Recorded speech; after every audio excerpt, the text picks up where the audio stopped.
cannot do this. Debbie is on her knees, gasping for air, and the man she thought was walking out on her is grinning like he just won something. Why would anyone smile at a moment like that? Rewind a few hours. Debbie surprised Mido with a visit to a wedding chapel, the kind of gesture meant to say I am ready, let us do this. But Mido's face did not light up. It fell. He told her plainly that he wanted to go home. Not later. Now. That single sentence cracked the entire visit open. Debbie had walked in picturing dresses and vows, and instead she got a man telling her he was done. She stood outside afterward, crying alone, while he stayed inside and let her sit with it. Here is the part that stings. He did not go to her right away, asterisk asterisk. Minutes passed. She sobbed, she gasped for breath, and the man who supposedly loves her let the silence stretch.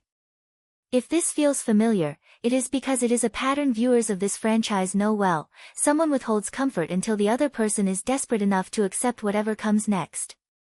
When Mido finally stepped outside, he was not carrying an apology. He was carrying a ring box he had hidden all along. Sit with that for a second. The woman is falling apart in front of him, and his instinct is not to console her first. It is to reach for a prop. So which is it? A man who panicked and changed his mind, or a man running a script he had rehearsed the whole time? That question matters, because the answer changes everything about what happens next. A last-minute change of heart is human. A planned reveal, time to land while she is at her lowest, is something else entirely, and viewers online have not been shy about saying so. What we do know is that Debbie, the same woman who once swore she would send him packing if he disrespected her, does not walk away. She turns, she reaches for him, she says the words nobody expected to hear from her in that moment. I am going to kill you, she says through tears, half laughing, half breaking. And Mido just keeps smiling. By the time the ring comes out fully, Debbie is not thinking clearly, she is relieved, she is overwhelmed, and honestly, who could blame her for grabbing onto the first soft moment after all that pain? But relief is not the same thing as trust, and trust is exactly what got tested first in this whole scene. Because here is what nobody is talking about yet, the timing of that ring was not an accident, and once you hear his own explanation for it, this proposal stops looking romantic altogether. Let's slow down and actually sit inside that moment, because it deserves more than a quick pass. Debbie did not walk into that chapel expecting rejection. She had spent weeks building toward this, picking a venue, imagining the day, doing the emotional labor that so often falls on one partner while the other just shows up. She thought they were aligned. She thought the hard part was behind them. So when Mido's face changed the second they stepped inside, she felt it before he even said a word. That is not an exaggeration. Anyone who has been in a relationship knows that shift, the moment your partner's body language tells you something is wrong before their mouth catches up. Debbie has said herself that she noticed the tone changing fast, and that she thought she must have missed something. She did not miss anything. She read it exactly right, and that is almost worse. Because being able to sense the mood shift and still not know what caused it is its own kind of torture. You are left scrambling backward through the last 10 minutes, replaying every word, wondering what you did wrong, when in reality you did nothing wrong at all. The problem was never on her end. When she finally pushed him to explain, Mido told her he wanted to go home. 2 words. No real explanation, no softening, just an exit. And Debbie, who had been building toward a wedding, now had to process the possibility that the whole relationship was ending in a parking lot outside a chapel she picked out herself. She went outside. She cried. And this is the part worth sitting with, because it says a lot about what she was actually dealing with. Mido did not follow her. He let her be alone with it. Not for a few seconds, but long enough that it became its own event, long enough that by the time he did appear, her crying had already become the story. Now, in fairness, let's actually hold 2 possibilities here, because jumping straight to the worst explanation is not fair analysis, it is just pile on. Possibility 1, Mido always had this proposal planned, ring included, and the chapel visit gave him a stage he did not ask for. In this version, watching her cry and doing nothing is not an accident, it is a choice, whether conscious or not, to let the moment build before delivering his big reveal. That is a colder read, and if true, it means her pain became part of the performance. Possibility 2, Mido genuinely meant it when he said he wanted to go home, and something shifted in him while she cried outside. Maybe watching her fall apart made the stakes real for the first time. Maybe the thought of actually losing her scared him more than the thought of marrying her ever did. In this version, the ring was not a plan, it was a scramble, a last-second attempt to fix what he had just broken. Both of these are possible. Both of these have shown up in this franchise before, from other couples, in other seasons. The trouble is, Mido's own behavior in the moments right after does not make picking between these two any easier. Because whichever version is true, one fact does not change. Debbie sat outside alone, crying, for long enough that it became unbearable to watch. And that is the part that matters most going into what happens next, not whether his motives were good or bad, but the fact that either way, her pain came first and his response came second. Keep that order in mind, because it becomes very relevant once the ring actually comes out. Now here's where it gets fast. Here's where it gets uncomfortable. Mido finally walks outside. Debbie is still crying, still barely able to look at him, and instead of pulling her into a hug, he reaches into his bag. Pulls something out. And you already know what it is. A ring. He had a ring this entire time. Let that land for a second. While she was outside falling apart, he was inside, holding a ring, waiting. Waiting for what, exactly? The right camera angle. The right level of desperation. Take your pick. He walks over. She still will not look at him. So what does he do?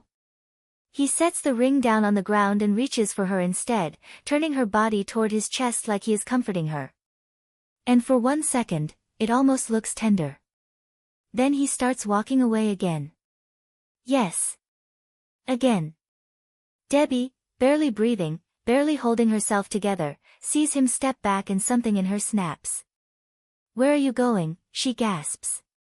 And then, half laugh, half sob, the line that says everything about where her head is at in this moment.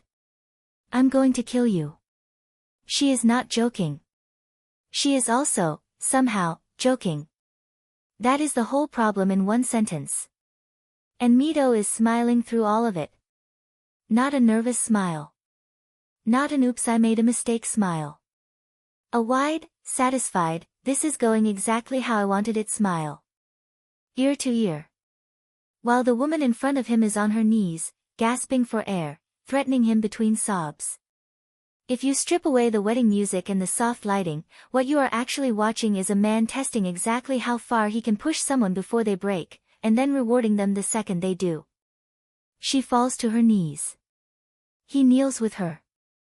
And even here, even in the supposed romantic climax, he is still needling her. Still bringing up his ticket home. Still joking about leaving. She says I'm going to kill you again, this time sharper. He shoots back, you will kill me. Like it is funny. Like any of this is funny. It is not funny. It is a power move wearing a tuxedo. Here's the part that should stop you cold. This entire sequence, from the silence, to the fake walk away, to the ring on the ground, was not an accident of bad timing. It was built. Every second of her pain led directly into his big reveal, and he let it play out exactly like that, beat by beat, because on some level he understood exactly what effect it would have. And it worked. That is the darkest part. It worked. Debbie gets her ring. Debbie gets her moment. She even manages to laugh through the tears, because relief does that to people, it floods in so hard it overrides everything else for a second. But relief is not the same as a good relationship being confirmed. Relief is just the absence of pain, and pain that was created on purpose does not become romantic just because it ends with a diamond. So ask yourself honestly. If a friend told you this exact story, would you call it a proposal, or would you call it something else entirely? Because up next, Mido explains, in his own words, exactly why he chose to do it this way. And once you hear his reasoning, you will not be able to unhear it. Let's slow down here, because this is the part where speculation stops and his own words take over. When production later asked Mido why he chose to propose the way he did not dodge the question. He answered directly, and what he said reframes everything you just watched. He explained that he had been carrying the ring around for a while, waiting for what he called a good moment to catch her off guard. And then he gave his actual reasoning. She had surprised him by taking him to the chapel, so he decided to surprise her right back. Read that again. He called it a surprise for a surprise. That is not romantic language. That is scorekeeping language. Somewhere in his mind, Debbie's gesture, the chapel, the effort, the hope she put into that visit, registered not as a loving act but as a move against him. Something that needed a response in kind. Think about what that actually means. She did something he did not like, so he engineered a moment that would put her through something worse, and packaged it as a proposal. In his own explanation, this was not about her readiness or his own certainty. It was tit for tat. His words, not mine. And here is where the analysis gets interesting, because immediately after admitting that, he pivots hard into the romantic script. He talks about how she completed something missing in his life, how they complete each other. Lovely words. Very quotable.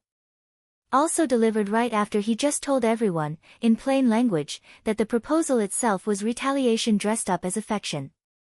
Both of those statements cannot fully be true at the same time. Not without something not adding up.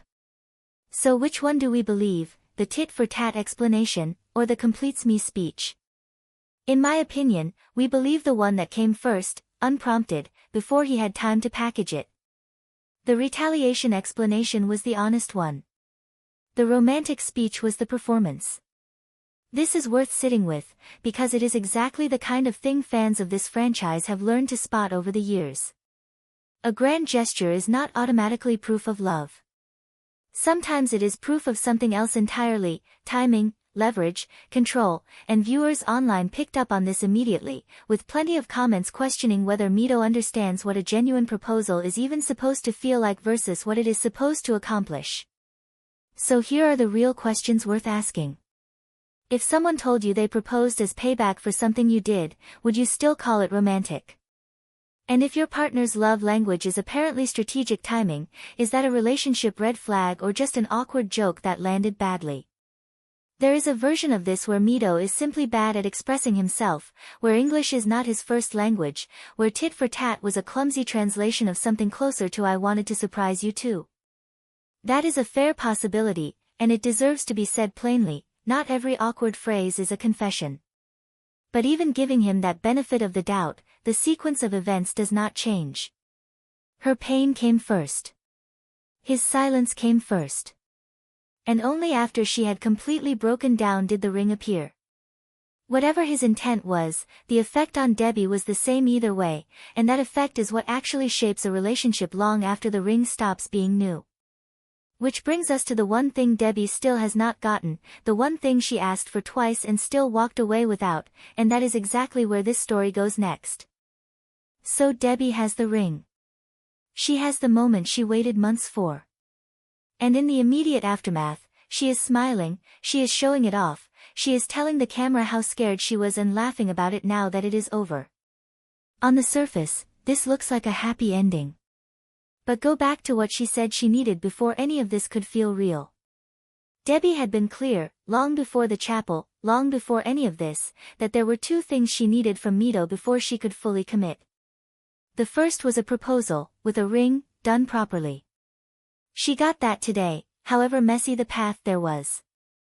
The second thing was simpler, and so far, he still has not given it to her. She needed to hear him say he loves her. Not implied. Not assumed. Said, out loud, in a way she could hold on to. So watch what happens right after the ring goes on her finger. Debbie, still catching her breath, still processing everything that just happened, looks at him and says, "Say it." 2 words, and anyone who has been paying attention knows exactly what she is asking for. Mido does not say I love you. He asks her, in Arabic, if she will marry him. A question. Not the words she was actually looking for. A redirect, dressed up as romance. And she lets it go. Think about what just happened psychologically, because this is the part that matters more than the ring itself. Debbie spent the last hour thinking she might lose him completely. She sat outside crying, genuinely believing the relationship was ending. That kind of fear rewires how a person responds to whatever comes next. When you believe you are about to lose someone entirely, getting even a fraction of what you wanted back can feel like enough. Not because it actually is enough, but because the alternative, losing him completely, was so much worse just moments earlier. This is not a diagnosis, and it is not unique to Debbie. It is a pattern that shows up again and again in relationships where one partner controls the emotional temperature of the room, whether on purpose or not. The person on the receiving end learns to lower the bar, quietly, without even noticing they are doing it. A ring becomes enough. A joke about marriage becomes enough. And the actual thing she asked for, the words I love you, gets quietly shelved for another day. She even says it herself, almost like a warning nobody catches in the moment. It's not easy to be with him. She says it laughing. But it is, without question, the most honest sentence either of them says in this entire scene. So where does that leave things?